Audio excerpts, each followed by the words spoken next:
जी हाँ दोस्तों, अगर आप सुशांत सिंह राजपूत केस को 14 जून के बाद से ही जब उनका निधन हुआ था तब से फॉलो कर रहे हैं तो आपको ये बात ज़रूर पता होगी कि जिस वजह से सुशांत सिंह केस में इतनी सारी कड़ियाँ जुड़ी वो वजह थी रिया चक्रवर्ती का धोखा, साजिश और वही सब ड्रामा। जी हाँ दोस्तों, जहाँ सुशांत सिंह के पिता को ये बात पता चली किस प्रकार से रिया चक्रवर्ती की साजिशों में सुशांत सिंह फंसा हुआ था तो उन्होंने एफआईआर दर्ज कराई थी पटना में सुशांत सिंह के निधन के 1 महीने के बाद, जहाँ पर उन्होंने सबसे बड़ा आरोप ये लगाया था कि रिया चक्रवर्ती ने सुशांत सिंह के 15 करोड़ रुपए गायब किए थे, यानी 15 करोड़ रुपए की हेराफेरी की थी। उसके साथ ही उन्होंने आरोप लगाया था कि सुशांत को उन्होंने डिप्रेशन का शिकार बनाया, उसके बाद उनको अपनी जान लेने के लिए उकसाया था, ना कि रिया चक्रवर्ती पे किसी और प्रकार के आरोप लगाए गए थे। लेकिन इन सब से शुरू हुई थी ये पूरी कहानी, जो कि अब ड्रग एंगल से लेके बॉलीवुड इंडस्ट्रीज़ के माफियाओं तक पहुंच गई है, जो ड्रग की रैकेट चलाते हैं, जिसके चलते कई गिरफ्तारी भी संभव हो पाई है।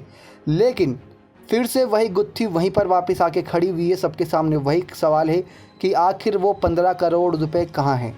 जी हाँ दोस्तों, प्रवर्तन निदेशालय यानी कि ईडी को सिर्फ 1 करोड़ रुपए का ट्रांजैक्शन अभी तक संदिग्ध लग रहा है, जो सुशांत के बैंक अकाउंट से रिया चक्रवर्ती के अकाउंट में ट्रांसफ़र हुए। जब दोनों लिव इन में रह रहे थे उसी दौरान पैसे ट्रांसफ़र हुए। इस रकम का ज़्यादातर रिया ने घर के सामान और दूसरी चीज़ों में ही खर्च किए हैं। लेकिन सुशांत के पिता के सिंह ने कहा था कि 15 करोड़ रुपए ट्रांसफ़र करने का आरोप लगाया था, लेकिन अब ईडी को सिर्फ 1 करोड़ रुपए तक का ही ट्रांजैक्शन मिला है और अभी तक ये खुलासा नहीं हो सका है कि आखिर क्यों हुए थे 15 करोड़ ट्रांजैक्शन और किस वजह से हुए थे और किसके अकाउंट में हुए थे, इसकी कोई जानकारी नहीं। लेकिन आप सभी को बता दें किस प्रकार से ये कहा गया था एक इंटरव्यू के दौरान कि सुशांत ने अपने परिवार को बताया था कि निर्देशक रोमी जाफरी और निर्माता वासु भगनानी की ओर से उन्हें एक फ़िल्म का ऑफ़र आया है। इसके लिए सुशांत को 15 करोड़ रुपए साइनिंग अमाउंट दिए जाने की बात हुई थी।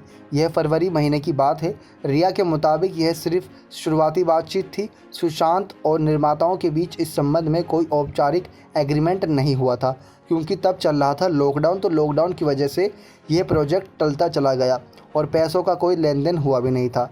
लेकिन एनसीबी के एक अधिकारी ने बताया कि सुशांत मामले में ड्रग्स कनेक्शन को लेकर कुछ पॉइंट्स क्लियर करने के लिए श्रुति और जया को बुलाया है। ईडी रिया को बुलाया तो वहीं ईडी की पूछताछ के दौरान दिया और जया चैट सामने आई थी। इसके अलावा ईडी की तफ्तीश भी दोनों के नाम से सामने आई है। लेकिन फिर से वही सवाल खड़ा है दोस्तों कि आखिर 15 करोड़ कहाँ गए। लेकिन जहाँ पर ये बात रिया चक्रवर्ती ने कही थी कि उनके बीच कोई एग्रीमेंट नहीं हुआ था, लेकिन कुछ रिपोर्ट्स ऐसी सामने आई थी कि रोमी जाफरी ने वो पैसे ट्रांजैक्शन कर दिए थे 15 करोड़ रुपए और एग्रीमेंट साइन होने की बात हुई थी लॉकडाउन के बाद, जिसके चलते एक बार फिर से सवाल खड़े हो गए हैं कि रिया चक्रवर्ती की कहीं साजिश तो नहीं थी इन 15 करोड़ गायब करने के लिए। तो 15 करोड़ की गुत्थी क्या है? क्या ये सुलझ भी पाएगी? सुशांत सिंह के निधन की गुत्थी सुलझ पाएगी या फिर ड्रग्स मामले में ही इन सबकी गिरफ्तारी तय होगी? नेशनल लाइव से दीपक की रिपोर्ट।